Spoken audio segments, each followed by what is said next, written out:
It was with the best intentions that the famous French novelist George Sand asked her newest lover, Frederic Chopin, to accompany her and her two children to spend the winter of 1838 in Mallorca. After all, winters in Paris were cold and damp, and the famous pianist-composer suffered from a series of respiratory ailments.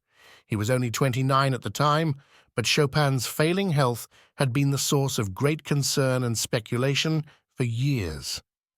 Most believed that he would not live to see 30, and now that he had entered into an ill-advised relationship with the radical, masculine, cigar-smoking Sand, 6 years his senior, it was generally agreed that Chopin was as good as dead. But Chopin had very little to lose. He had been sick for most of his life, and being left behind to endure another cold Paris winter, confined indoors, was nothing to look forward to. And as for George Sand, well, he was intrigued and attracted to her, despite her reputation and effusive personality, a quality that Chopin traditionally disdained. And what did it matter that he was attached to a woman commonly dubbed the most scandalous in Paris? Chopin knew well enough that because of his sickly disposition and failing health, he had been deemed unsuitable for marriage years ago. Still, Chopin surprised himself and much of Paris by agreeing to travel with Sand to the Spanish islands as the winter of 1838 began to set in. They departed abruptly, with Chopin leaving word with a friend that Mallorca would be a nice environment to complete a series of 24 preludes he had already sold to a publisher. With news of their departure, most believed, and almost correctly, that Chopin would not return to Paris alive.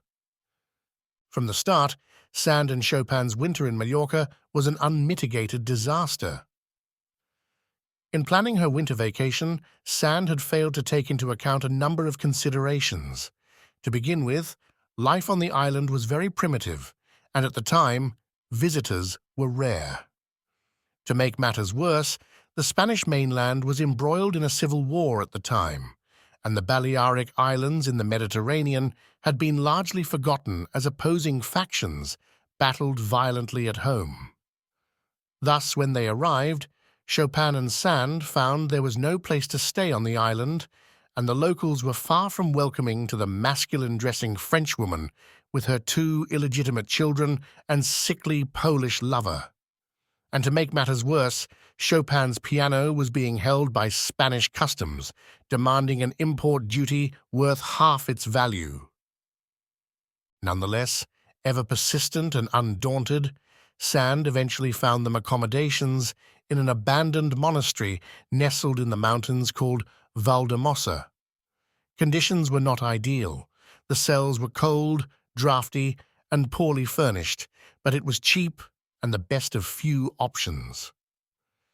Chopin was also loaned an old, rickety piano to compose on, and for a brief moment, things in the hot and humid climate were beginning to look up. But then came the rains. Ceaseless, cold, torrential rains pounded the mountain landscape for days and weeks on end. Inside the cold and damp cells, Chopin quickly fell gravely ill, eventually beginning to hemorrhage and cough up blood. A team of Spanish doctors was called to his side, and Chopin would later humorously remark in a letter, "The first said that I was dead, the second that I was dying, and the third that I was about to die." Unlike the French doctors who believed Chopin suffered from nothing more than a poor constitution, the Spanish doctors in Mallorca diagnosed Chopin, and today it is believed correctly, with a slow-moving form of tuberculosis that first attacked the larynx.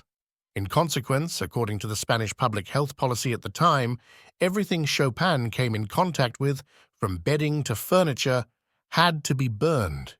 This meant, for example, that hiring someone to transport them from one place to another on the island would require that the contractor also be willing to have his carriage burned afterward. In essence, Sand, Chopin, and her children were stuck inside the mountainside monastery for the foreseeable future. It was in this setting and physical state that Chopin composed one of his most famous solo works for the piano, Prelude Op. 28, No. 15, famously dubbed the Raindrop Prelude. Late one rainy evening, Sand and her children returned to the monastery after a walk and stepped inside to hear Chopin playing a haunting melody. When they entered his room, they found Chopin slumped at his piano, pale, and staring blankly off into empty space as he played.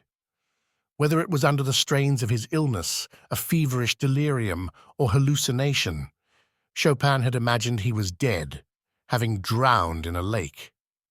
A calm spread across his face as he saw Sand and her children, and he remarked solemnly as he continued to play, "Ah, I knew you were all dead." Chopin's composition of that night was one Sand had never heard before, and she would go on to explain. This composition, written that evening, was full of raindrops that resounded on the roof tiles but were translated in his imagination and in his chant in tears, falling on his heart from the sky. The result, of course, became the Opus 28, No. 15 Prelude. As for its unofficial title, Chopin always demurred from referring to any of his works by singular names. In his mind, he worried that once titled, the music would forever be associated with a single setting, emotion, or event. But the name Raindrop that George Sand famously gave to the music that fateful night in Valdemossa was destined to endure to this day. When you hear it being played, you can imagine Chopin, sick and alone in darkness, echoing the incessant sound of the rain on that persistent and pulsating A-flat note. As you listen, it becomes impossible not to discern something haunting in the music, even if it's merely the fear of the unknown.